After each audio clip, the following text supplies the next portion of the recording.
আসসালামু আলাইকুম। এটিএন বাংলা গ্রামগঞ্জের খবরে সবাইকে স্বাগত জানাচ্ছি। আমি শান্তা ইসলাম। শুরুতেই বিআরবি কেবলস সংবাদ শিরোনাম। সংসদ নির্বাচনে প্রার্থীদের মনোনয়নপত্র যাচাই বাছাই চলছে। বগুড়া 2 আসনে মান্না ও কক্সবাজার 2-এ জামায়াত নেতা হামিদুর রহমান আজাদের মনোনয়ন স্থগিত। সকল ধর্ম সংস্কৃতির মানুষকে একত্রিত করে বিএনপি দেশকে রেইনবো নেশন হিসেবে গড়ে তুলবে, মন্তব্য আমির খসরু মাহমুদ চৌধুরীর। এবং শীতে বিপর্যস্ত সারা দেশ, 10 জেলায় শৈত্যপ্রবাহ, সর্বনিম্ন তাপমাত্রা যশোরে 8 ডিগ্রি, ঘন কুয়াশায় শাহজালাল বিমানবন্দরে বিমান চলাচল ব্যাহত। শুনছিলেন বিআরবি কেবলস সংবাদ শিরোনাম। এবারে জানিয়ে দেব বিস্তারিত সংবাদ। এখন দেখবেন সালাম স্টিল ভোটের গাড়ি। ত্রয়োদশ জাতীয় সংসদ নির্বাচন ও গণভোটকে সামনে রেখে দেশের বিভিন্ন জেলায় শুরু হয়েছে মনোনয়নপত্র যাচাই বাছাই। এই প্রক্রিয়ায় একদিকে যেমন অনেক প্রার্থীর মনোনয়ন বৈধ ঘোষণা করা হয়েছে, তেমনি কাগজপত্রের ত্রুটি, তথ্য গরমিল ও ঋণ খেলাপি সহ বিভিন্ন কারণে বাতিল হয়েছে মাহমুদুর রহমান মান্না সহ একাধিক প্রার্থীর মনোনয়নপত্র। মামলা সংক্রান্ত জটিলতার কারণে কক্সবাজার 2 আসনের জামায়াত প্রার্থী হামিদুর রহমান আজাদের মনোনয়নপত্র নিয়ে সিদ্ধান্ত চূড়ান্ত করেননি রিটার্নিং কর্মকর্তা। প্রতিনিধিদের তথ্যচিত্রে জাহিদুল আলমের রিপোর্টে বিস্তারিত। মামলা সংক্রান্ত জটিলতায় কক্সবাজার 2 আসনে জামাতের সহকারী সেক্রেটারি জেনারেল হামিদুর রহমান আজাদের মনোনয়নপত্র বাতিল করা হয়েছে। তবে কক্সবাজার 1 আসনে বিএনপি প্রার্থী সালাহ উদ্দিন আহমদ ও জামাতের আবদুল্লাহ আল ফারুকের মনোনয়নপত্র বৈধ ঘোষণা করেন রিটার্নিং কর্মকর্তা। রাজনৈতিক দল এবং ব্যক্তি যারা স্বতন্ত্র প্রার্থী সবাইকে নির্বাচনের মাঠে আমরা স্বাগত জানাই। সুষ্ঠু, সুন্দর, নিরপেক্ষ, অবাধ নির্বাচন অনুষ্ঠিত হবে ইনশাআল্লাহ বাংলাদেশে। ফ্যাসিস্ট মুক্ত বাংলাদেশে গণমানুষের এটাই প্রত্যাশা। আমরা দেশের সকল জনগণকে আহ্বান জানাই সম্পূর্ণ মুক্ত স্বাধীন পরিবেশে নিজের ইচ্ছা মতো পছন্দ মতো প্রার্থীকে, দলকে ভোটদানের জন্য আপনারা সুবিবেচনা প্রসূত সিদ্ধান্ত নেবেন। হলফনামায় তথ্যের মিল না থাকায় বগুড়া 2 আসনে নাগরিক ঐক্যের সভাপতি মাহমুদুর রহমান মান্নার এবং জাতীয় পার্টির শরীফুল ইসলাম জিন্নার মনোনয়নপত্র বাতিল করা হয়। এছাড়া বগুড়া 1 আসনে একজনের মনোনয়ন বাতিল করা হয়েছে। ব্রাহ্মণবাড়িয়া 6 আসনে যাচাই বাছাইয়ের প্রথম দিনে 36 জনের মধ্যে রুমিন ফারহানা সহ 30 জনের মনোনয়নপত্র বৈধ হয়। কাগজপত্রের ত্রুটি এবং 1% ভোটার তালিকায় গরমিল থাকায় 6 জনের মনোনয়ন বাতিল করা হয়। কুমিল্লা 4 দেবিদ্বার আসন থেকে এনসিপি নেতা হাসনাত আবদুল্লাহর মনোনয়ন বৈধ ঘোষণা করা হয়। এদিকে 1, 2 ও 3 আসনে ভোটারের স্বাক্ষর জালিয়াতির অভিযোগে 31 জনের মধ্যে 11 জনের মনোনয়ন বাতিল করা হয়েছে। খেলাপি ঋণ, দলীয় মনোনয়নপত্র না থাকা, অসম্পূর্ণ কাগজপত্র ও ভুল ভোটার নম্বরের কারণে যশোর 3 ও 4 আসনে বিএনপি ও জাতীয় পার্টি সহ 6 জনের মনোনয়ন বাতিল করা হয়। নরসিংদীর পলাশ ও মনোহরদী বেলাব আসনে শর্ত পূরণে ব্যর্থ হওয়ায় 4 জন প্রার্থীর মনোনয়ন বাতিল করা হয়েছে। রংপুর 3 আসনে জাতীয় পার্টির চেয়ারম্যান জিএম কাদের সহ 7 জনের মনোনয়ন বৈধ হলেও 1% ভোটার তালিকা গরমিল, গ্রেপ্তারি পরোয়ানা ও রাজস্ব বকেয়া থাকার কারণে 3 জনের মনোনয়ন বাতিল করা হয়। বরিশাল 3 আসনে ত্রুটিপূর্ণ মনোনয়নপত্র ও হলফনামায় স্বাক্ষর না থাকায় 2 জনের মনোনয়ন বাতিল এবং 2 জনের মনোনয়ন সাময়িক স্থগিত রাখা হয়েছে। জাহিদুল আলম, এটিএন বাংলা।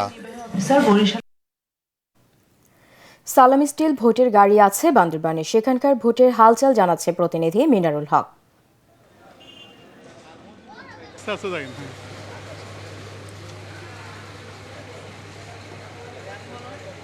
সালাম স্টিল বান্দরবানের ভোটের খবরাখবর জানাচ্ছি। আমি বান্দরবান শহরের এখন যেখানে দাঁড়িয়ে রয়েছে এটি সাঙ্গু ব্রিজ এলাকা। এই বান্দরবানের মূলত এই 5 প্রার্থী তারা মনোনয়ন বৈধ হওয়ার পর মূলত তারা এখন ভোটারের দ্বারে দ্বারে ঘুরে বেড়াচ্ছেন। দুর্গম এলাকাগুলোতে তারা ভোটারদের কাছে তারা ভোট চাইছেন এবং বিভিন্নভাবে নানা প্রতিশ্রুতি দিচ্ছেন। একটি বিষয় আমি জানিয়ে রাখি যে উত্তরাঞ্চলের মতো এই পাহাড়েও যখন শীত জেঁকে বসেছে ঠিক তখনই চায়ের কাপের গরম চুমুকে নির্বাচনী আমেজও এখন জমে উঠেছে। প্রার্থীরা যেমন গণভোটের জন্য তারা প্রচারণা চালাচ্ছে, সেই সাথে নির্বাচনেও ভোটারদের তারা কাঙ্ক্ষিত ভোটারদের সমাগম ঘটাতেও তারা বিভিন্নভাবে প্রচারণা চালাচ্ছেন এবং নানাভাবে উন্নয়নের প্রতিশ্রুতি তারা দিচ্ছেন।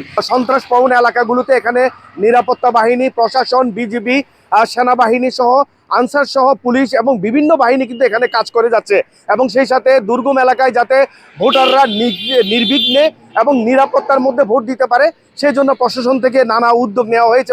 এটি ছিল বান্দরবানের ভোটের সর্বশেষ খবর। মিনারুল হক, এটিএন বাংলা, বান্দরবান। ভূমিকম্প সহনীয় মোস্ট ডিউরেবল দেশের প্রথম থার্মেক্স রড সালাম স্টিল। সালাম স্টিল বোঝে ডিউরেবিলিটি। সালাম স্টিল, মোস্ট ডিউরেবল স্টিল। সকল ধর্ম সংস্কৃতির মানুষকে একত্রিত করে বিএনপি দেশকে রেইনবো নেশন হিসেবে গড়ে তুলবে বলে মন্তব্য করেছেন দলটির স্থায়ী কমিটির সদস্য আমির খসরু মাহমুদ চৌধুরী। একটি স্থিতিশীল রাষ্ট্র গঠনের লক্ষ্যে বিএনপির এই উদ্যোগ বলেও জানান তিনি। চট্টগ্রামের প্যারেড গ্রাউন্ড ময়দানে বাংলাদেশ বৌদ্ধ সমিতির এক অনুষ্ঠানে তিনি এসব কথা বলেন।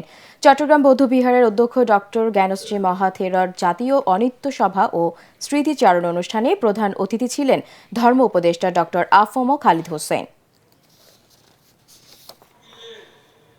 বিএনপির স্লোগানের একটি বড় অংশ আগামীর বাংলাদেশ হবে রেইনবো নেশন। আমরা লিবারেল ডেমোক্রেসিতে বিশ্বাস করি। এই রেইনবো নেশনে সকলের ধর্ম থাকবে যার যার নিজের, দেশ হবে সকলের। এটাকে আমরা ধারণ করে স্থিতিশীল শান্তিপূর্ণ বাংলাদেশ দেখতে চাই, যেই দেশ প্রত্যেকটি মানুষের সকল ধর্ম, বর্ণ, জাতি, সংস্কৃতি, ইতিহাস সকলের অধিকার হবে বাংলাদেশী হিসাবে। দেশের মানুষ এখন শান্তি ও গণতন্ত্র চায়। তাই আওয়ামী লীগের মতো আগামীতে কোনো রাজনৈতিক দল যদি গুম খুনের রাজনীতি করে, জনগণ আবারও তাদের প্রত্যাখ্যান করবে বলে মন্তব্য করেছেন প্রধান উপদেষ্টার প্রেস সচিব শফিকুল আলম। সকালে মাগুরার নিতাই গৌর গোপাল সেবাশ্রমে সনাতন ধর্মাবলম্বীদের সঙ্গে সৌজন্য সাক্ষাৎ শেষে তিনি কথা বলেন। শফিকুল আলম বলেন, আগামী নির্বাচন নিয়ে বিভিন্ন দেশের আগ্রহ ইতিবাচক। জাতীয় নির্বাচন উৎসব মুখর পরিবেশে অনুষ্ঠিত হবে জানিয়ে প্রেস সচিব বলেন, ভোটে জনগণের অংশগ্রহণ নিশ্চিত করা হবে। বাংলাদেশে একটা স্মুথ ডেমোক্রেটিক ট্রানজিশন হবে, একটা সুন্দর ইলেকশন হবে, ফ্রি ফেয়ার পিসফুল ইলেকশন হবে। আমরা চাই যে আমাদের সমস্ত জনগোষ্ঠী, আমাদের মুসলমান ভাই বোন, হিন্দু ভাই বোন, খ্রিস্টান ভাই বোন সবাই যাতে সুন্দরভাবে শান্তিপূর্ণ পরিবেশে ভোট দিতে পারেন সেটা আমরা চেষ্টা করছি। প্রত্যেকটা জেলায় কোন কোন কেন্দ্রগুলো ভালনারেবল সেগুলোকে আইডেন্টিফাই করা হচ্ছে এবং সেই অনুযায়ী কাজ হচ্ছে। আবার সবগুলোকেই সিসিটিভির আওতায় আনা হবে এবং একটা বিপুল সংখ্যক জায়গায় বডি অন ক্যামেরা, মানে আপনার বডিতে যে ক্যামেরা সেটাও দেওয়া হবে সিকিউরিটি।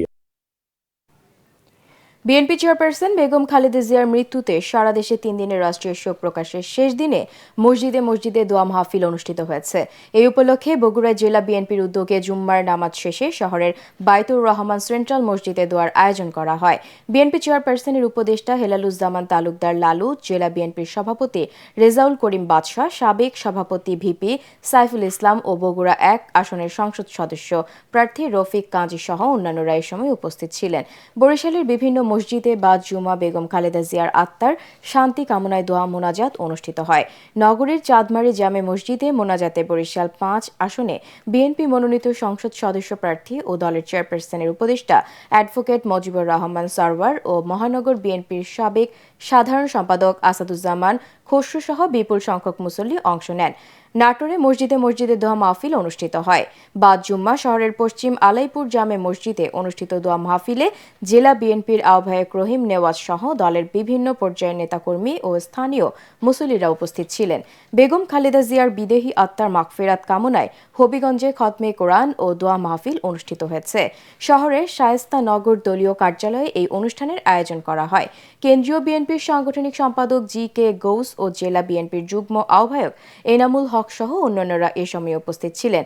যশোরে দড়াটানা জামে মসজিদে অনুষ্ঠিত দোয়া মাহফিলে যশোর ৩ সদর আসনে বিএনপি মনোনীত প্রার্থী এবং দলের খুলনা বিভাগীয় ভারপ্রাপ্ত সাংগঠনিক সম্পাদক অনিন্দ ইসলাম অমিত ও জেলা বিএনপির সাধারণ সম্পাদক দেলার হোসেন খোকন সহ অন্যান্যরা অংশ নেন। এছাড়া জেলা, উপজেলা ও ইউনিয়ন পর্যায়ে সকল মসজিদে দোয়া মাহফিল অনুষ্ঠিত হয়। সারা দেশে বেড়েছে শীতের তীব্রতা। ঘন কুয়াশায় ঢেকে আছে দেশের অধিকাংশ অঞ্চল। গ্রামীণ জনপদ থেকে শুরু করে শহরের রাস্তাঘাটও সাদা কুয়াশার চাদরে ঢাকা। এদিকে দেশের 10 জেলার ওপর দিয়ে বইছে শৈত্যপ্রবাহ। এতে বিপর্যস্ত হয়ে পড়েছে জনজীবন। আজ দেশে সর্বনিম্ন তাপমাত্রা যশোরে 8 ডিগ্রি আর রাজধানীতে 13.5 ডিগ্রি সেলসিয়াস। আর জানাচ্ছেন সাজ্জাদ জাহান। ঘন কুয়াশায় ঢাকা চারপাশ, জেঁকে বসেছে শীত। হাড় কাঁপানো ঠান্ডায় স্থবিরতা নেমেছে জনজীবনে। কনকনে ঠান্ডায় সবচেয়ে বিপাকে পড়েছেন খেটে খাওয়া ও ছিন্নমূল মানুষ। যে শীত পড়ছে এই শীতে আমার লাইফে আমি দেখি নাই, জন্মের পরে এই শীত ঢাকা শহরে দেখি নাই। কোনো সময় এত ঠান্ডা পড়ে না, প্রচুর ঠান্ডা। শীতে ঠান্ডা, লোকজন আসে না, বাজারে কম। এই অবস্থায় মালটাল কিনতে পারতেছে না, এত কষ্ট। বেশি ঠান্ডা, হাত পা ভাঙ্গে না শীতের জন্য বেচাকেন্দ্রীয় মন্দ হইতেছে। আবহাওয়া অফিস জানায় 2-1 দিনের মধ্যে দেশের বিভিন্ন অঞ্চলে নতুন করে শুরু হবে শৈত্যপ্রবাহ। এতে বাড়বে শীতের প্রকোপ।